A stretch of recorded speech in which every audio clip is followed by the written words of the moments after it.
Do you think you can stay under the radar with sales tax? Think again. States are becoming more aggressive with tracking down online sellers who aren't collecting sales tax. If you're selling online, staying compliant isn't optional, but it also doesn't have to be overwhelming. In this video, I'll cover the 5 most critical things that you need to know in order to stay ahead of penalties and audits. Where you have Nexus and where you need to register, the who, where, and what of sales taxability, how to handle exemption certificates properly, what to do if you receive a business activity questionnaire, and how to get help if you've fallen behind. Stick around, and by the end, you'll know exactly what steps to take to protect your business and avoid costly mistakes. Let's dive in. The first step is knowing where you have Nexus and when you need to register. One of the biggest mistakes that e-commerce sellers make is not knowing where they have Nexus, which means they don't register for sales tax in states where they should be collecting. There are 2 main ways that you trigger sales tax Nexus. The first is physical presence. Think people and property. If you have a warehouse, an office, inventory, employees in a state, then you probably have physical nexus there too. The second is economic nexus. All states with sales tax also have a threshold at which you are responsible for sales tax. Once your sales have exceeded that threshold, you are responsible to register and start collecting sales tax. Here's what you need to do. Track your sales across all of your platforms. Amazon, Shopify, Etsy, eBay, everything, all of your sales to count towards your Nexus thresholds. For example, let's say that you sell $75,000 on Amazon into Arizona and $35,000 on your Shopify account into Arizona. That is over the threshold amount of $100,000. Now, you will not be responsible to collect and remit the $75,000 from Amazon, but because that contributed towards crossing the threshold for all of your sales, you will be responsible for collecting and remitting on sales tax on your Shopify sales. Now, it's super important to remember you must register before you start collecting sales tax.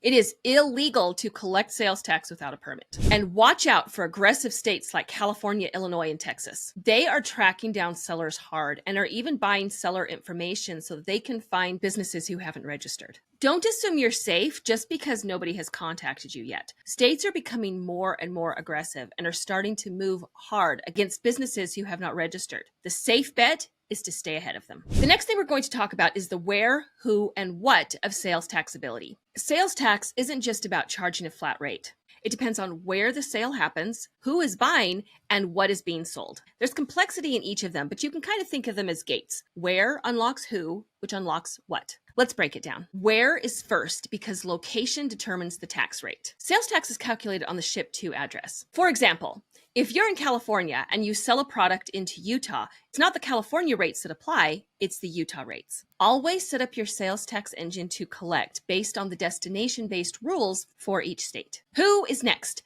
Because not every customer is taxable. Some businesses, nonprofits, and government entities are tax exempt, but only if they provide valid documentation. For example, a wholesaler buying from you in order to resell a product won't pay sales tax to you, but only if they give you a valid exemption certificate. Here's what's important to remember. Always collect valid tax exemption certificates from tax exempt customers. Make sure you've set up your system to track these certificates so that you know when they expire so that you can be sure that you're getting valid ones from your customers. If a customer won't provide you with one of these certificates, feel free to charge them sales tax because if you are audited, you will be on the line for the missing sales tax. What is last is because some products are taxed differently. Most physical products are taxable, but some have special rules. For example, a board game is taxable in every state, but clothing is taxed differently in certain states. For instance, in New York, if the clothing item is below a certain amount, it is not taxable, but if it's above that, it is. Glasses are tax exempt in some states if they're prescription, but if they're not, they're taxable. You don't need to memorize tax laws. Just categorize your products correctly in your tax engine so it applies the correct rate automatically. By understanding the where, who, and what of sales taxability,